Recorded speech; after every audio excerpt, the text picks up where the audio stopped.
Hi there. We are out at Red Creek. We got an alert at 12:17 that the creek is flooding phase 3.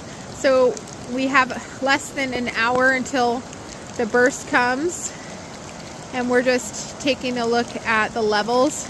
Red Creek is actually right there, but obviously it's flooded all the way over here. We're walking the property and we're gonna see what the impacts are. We had a large tree fall earlier, a heavy tree, and so just looking around and making sure everything's safe.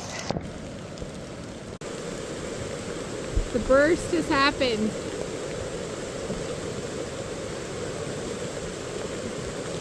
This is insane right here.